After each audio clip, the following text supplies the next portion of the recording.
దాతృత్వంలో ఆయనకు ఆయనే సాటి. ఏ రాజకీయ నేత చేయని పనులు చేస్తున్న మహానేత. రాజకీయాల్లోనే కాదు, విరాళాల్లోనూ సరికొత్త ట్రెండ్ సృష్టిస్తున్న ఆ నేత ఎవరో ఈ పార్టీకి మీకు తెలిసే ఉంటుంది. ఆయనే ఆంధ్రప్రదేశ్ డిప్యూటీ సీఎం పవన్ కళ్యాణ్. డబ్బును ఒక అవసరంగానే భావించిన పవన్ కళ్యాణ్ తన ఆదాయంలో ఎక్కువ శాతం దాన ధర్మాలకు వెచ్చించడం విశేషం. దోచుకోవడం దాచుకోవడమే లక్ష్యంగా పనిచేసే రాజకీయ నేతలున్న ఈనాటి సమాజంలో కోట్ల రూపాయలను తృణప్రాయంగా దానం చేస్తున్నారు పవన్. ఇటీవల మరోసారి అంజనీపుత్రుడు పవన్ కళ్యాణ్ తన దానగుణాన్ని చాటి చెప్పారు. దీనిపై స్పెషల్ స్టోరీ ఇప్పుడు చూద్దాం.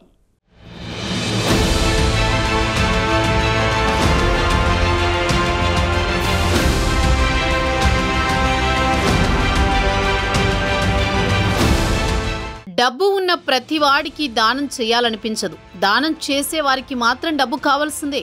అయితే ఎవరైనా దానగుణం కలవారు తన సంపాదనలో 1%, 2% దానం చేస్తారు. కానీ 50% పైబడి ఎవరూ చెయ్యరు. అలా దానం చేసే గొప్ప మనసున్న వ్యక్తి ఆంధ్రప్రదేశ్ డిప్యూటీ సీఎం పవన్ కళ్యాణ్ మాత్రమేనని చెప్పొచ్చు. రక్షణ శాఖకు విరాళాలు ఇవ్వాలన్నా, విపత్తుల సమయంలో బాధితులను ఆదుకోవాలన్నా, పేదల కన్నీరు తుడవాలన్నా ఆయనకి ఆయనే సాటి. తాజాగా తలసేమియా బాధితుల కోసం 50 లక్షలు విరాళమిస్తున్నట్లు పవన్ కళ్యాణ్ ప్రకటించారు. విజయవాడ ఇందిరాగాంధీ మున్సిపల్ స్టేడియంలో యుఫోరియా మ్యూజికల్ నైట్ పేరుతో ఈవెంట్ నిర్వహించారు. ఈ కార్యక్రమానికి ఏపీ ముఖ్యమంత్రి Nara Chandrababu Naidu, deputy CM Pawan Kalyan, Hindupuram MLA Nandamuri Balakrishna, మంత్రి నారా లోకేష్ సహా పలువురు ముఖ్యులు హాజరయ్యారు. తలసేమియా బాధితుల కోసం మ్యూజిక్ డైరెక్టర్ తమన్ నేతృత్వంలో యుఫోరియా ఈవెంట్ నిర్వహించారు. ఈ ఈవెంట్ ద్వారా వచ్చే ప్రతి రూపాయిని తలసేమియా బాధితులకు అందిస్తామని నిర్వాహకులు చెప్పారు.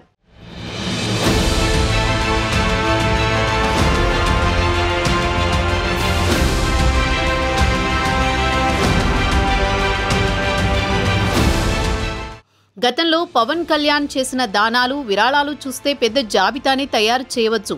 గత సెప్టెంబర్ నెలల్లో 2 తెలుగు రాష్ట్రాలలో సంభవించిన వరదలకు ఎన్నో కుటుంబాలు రోడ్డున పడ్డాయి. దీంతో చలించిపోయిన పవన్ తన బాధ్యతగా 6 కోట్లు విరాళం ప్రకటించారు. ప్రకృతి విపత్తులు ఎప్పుడు వచ్చినా, పేదలు కన్నీరు పెట్టినా సాయం చేయడంలో పవన్ కళ్యాణ్ ముందుంటారు. డబ్బును అవసరంగా మాత్రమే చూసే పవన్ కళ్యాణ్ దాతృత్వంలో కలియుగ కర్ణుడిగా పేరు పొందారు. ఏ రాజకీయ నేత చేయని దానాలు, ఇవ్వని విరాళాలు పవన్ కళ్యాణ్ ఇస్తారు. ఇదే ఆయనను ఉన్నత శిఖరాల్లోకి తీసుకువెళ్ళింది. సినిమాల్లో తనకంటూ ఓ ట్రెండ్ సృష్టించిన పవన్ కళ్యాణ్ రాజకీయాల్లోనూ తనకంటూ ఓ ముద్ర వేశారు. తన శాఖలోనే కాకుండా డిప్యూటీ సీఎంగా రాష్ట్రంలోని అన్ని విషయాలపై అవగాహన కల్పించుకుని ప్రజల సంక్షేమం, సమాజ అభివృద్ధి కోసం ఎప్పటికప్పుడు అధికారులకు సూచనలు చేస్తున్నారు.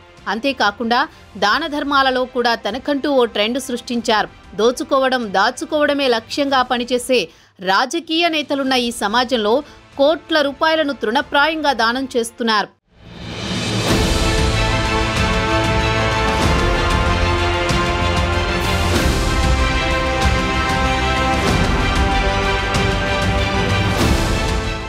మరోవైపు పార్టీని నమ్ముకున్న కార్యకర్తల కోసం కూడా పవన్ కళ్యాణ్ విరాళం ఇచ్చారు. పార్టీ క్రియాశీలక కార్యకర్తల సభ్యత్వ నమోదు, ప్రమాద బీమా చేయించడానికి గత 2 సంవత్సరాలుగా ఏటా 1 కోటి చొప్పున విరాళాన్ని అందజేస్తున్నారు. వరుసగా 3వ ఏడాది కూడా తన వంతుగా 1 కోటి రూపాయల విరాళాన్ని ఇచ్చారు. ఇంకోవైపు దేశ రక్షణ కోసం పోరాడుతున్న సైనికుల కోసం ఏ రాజకీయ నాయకుడు చేయని పని చేశారు పవన్ కళ్యాణ్. అమర సైనికుల కుటుంబాల సంక్షేమం కోసం కేంద్రీయ సైనిక్ బోర్డుకు 1 కోటి రూపాయలను విరాళంగా అందజేశారు.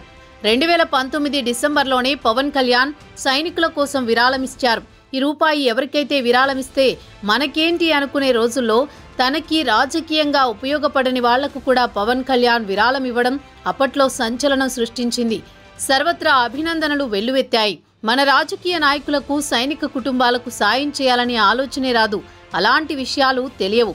అలాంటిది పవన్ కళ్యాణ్ అమర జవాన్ల కుటుంబాల కోసం పెద్ద మొత్తంలో విరాళమిచ్చారు.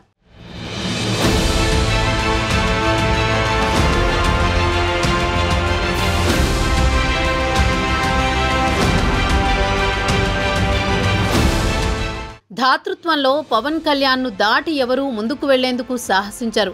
దానంలో ఆయన శిఖరమని రాజకీయ విశ్లేషకులు సైతం అంటున్నారు. ప్రజల కోసం కోట్లు ఆదాయం వచ్చే సినిమాలు సైతం పక్కన పెట్టారు.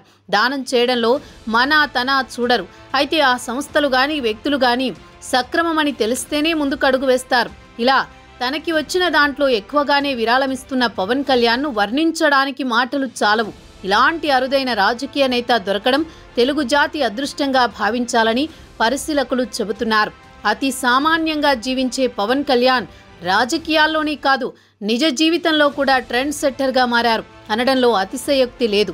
ముందు ఇంకా ఇలాంటివి ఎన్ని చేస్తారో చూడాలి మరి.